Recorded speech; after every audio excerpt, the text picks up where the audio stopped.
I was delighted to speak with Dr. David Stokes, CEO of the Halpern Charitable Foundation. And just a few days after our podcast record, the Halpern Charitable Foundation / Nucleus Arts were named Kent Community Charity of the Year at the Kent Charity Awards in recognition of their commitment to community work, advocating for social prescribing, and organising events that bring people together, fostering a sense of belonging and well-being for everyone in Medway and North Kent. In Dr. Stokes' own words, this award underscores the impact of what we do.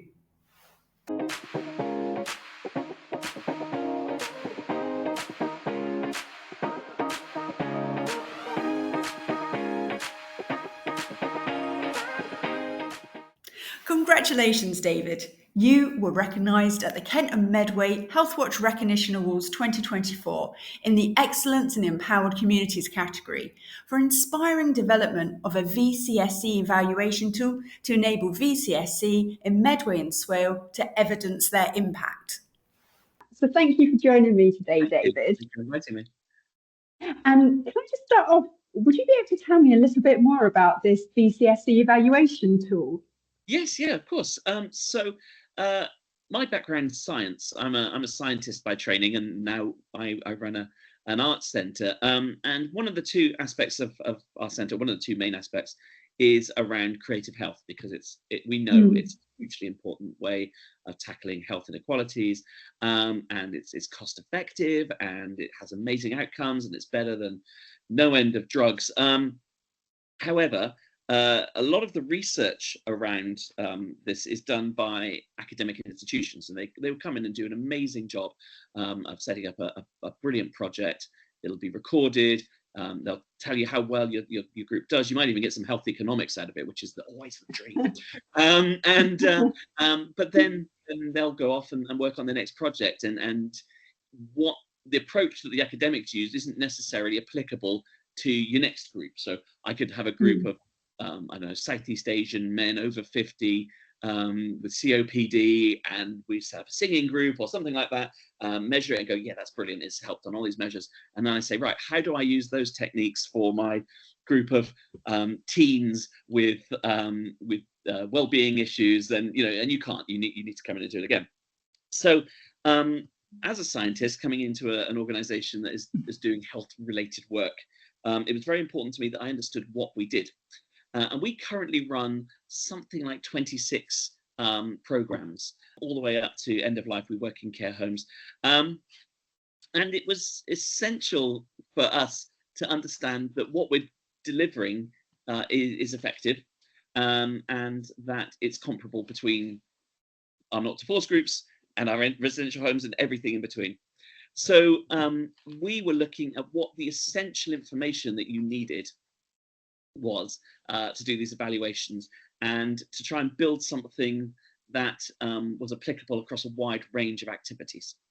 So we developed this nucleus matrix, and the nucleus matrix means that it helps you embed planning and evaluation. It helps you embed evaluation into the planning stages of the work. So otherwise, it's a bit of a post-mortem of what you've done, and you need to go to evaluate it. You can't really apply the evaluation afterwards. So the matrix works by looking at 4 different areas. So we look at well-being, we look at loneliness, we look at physical health, and we look at skills. And within that, there's a whole bunch of categories that you can look at specific terms. And then there's a matrix of evaluation tools at the end that help you evaluate those particular terms.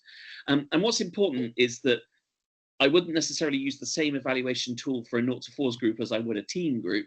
But as long as we're following the same process, you can take some applicability across. So when we developed this as a tool within our own organization, the question was, well, if we can do it, surely this is applicable to any organization.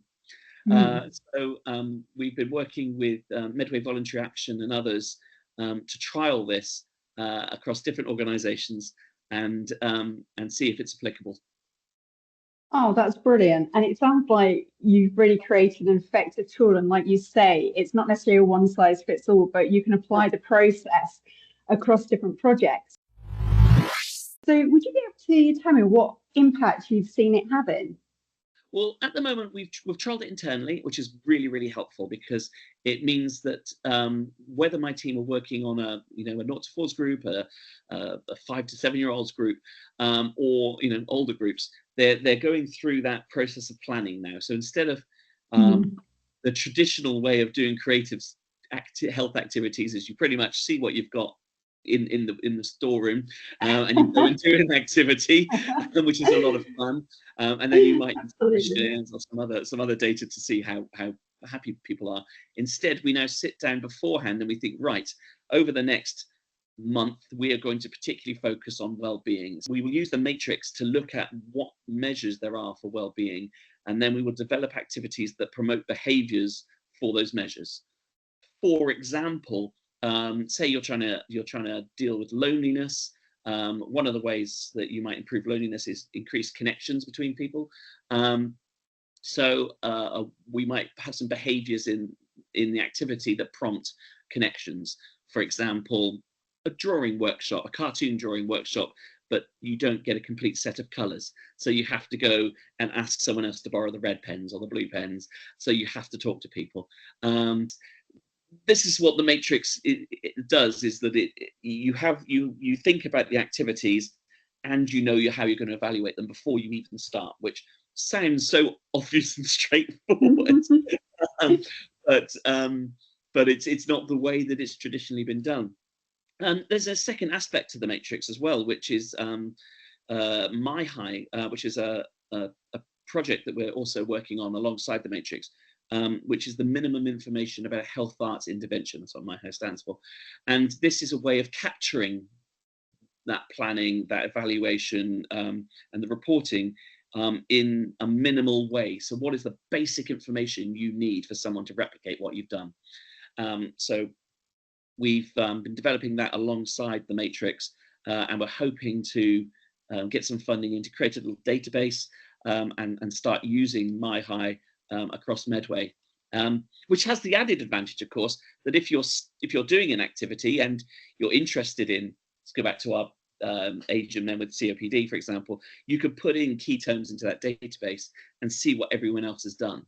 So and how they've evaluated it and how successful it was. So you kind of save time as well, and you can start developing tools and technologies to improve the way you work.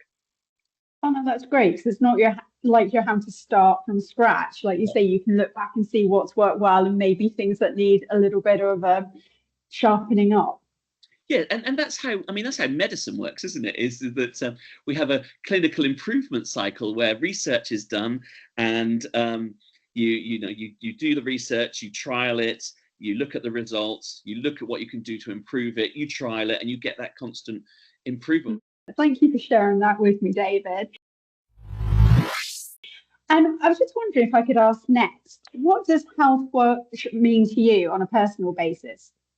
Well, Healthwatch is really important. I mean, I've actually used Healthwatch as a member of the public and raised concerns before.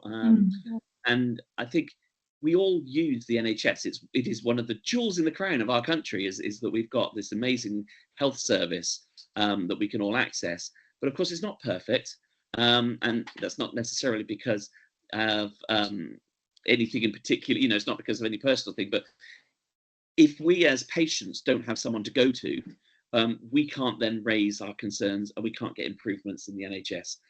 So the fact that Healthwatch exists and we can go and say, well, this works really well, or I imagine this doesn't work so well, and that could be fed back in a way that someone will listen, then I think that just gives us a lot more confidence.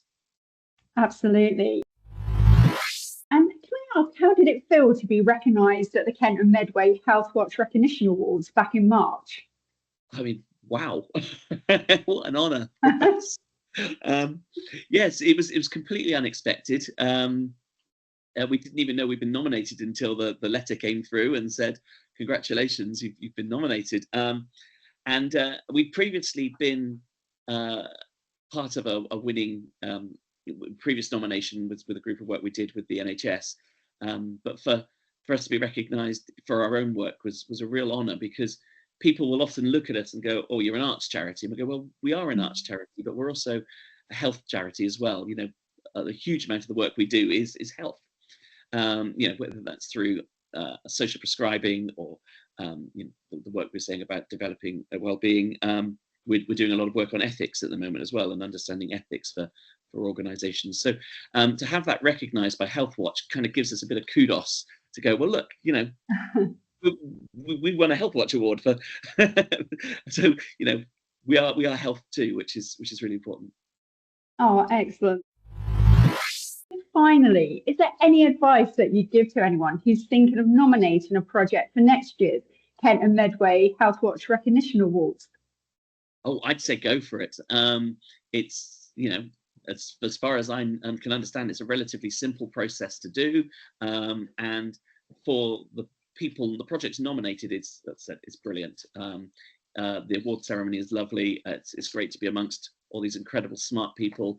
One of the things that I found most useful, in addition to the board, was the networking. So we met lots of brilliant projects there that we were interested in, and got to share some of their experience and talk to them about what we were doing. And that is so valuable to any organisation. Absolutely. I think that's the one thing that really struck me as well. It's just that lovely collaborative feel, isn't it? Like, of all the different projects coming together and being so interested to hear what had worked well. Yeah, absolutely. And we made some good partnerships on that night. Oh, that's brilliant. That's so great to hear. Well, thank you for joining me today, David. And it sounds like you've been doing great work over the past few months, and I'm sure there's more to come. Thank you. I hope so.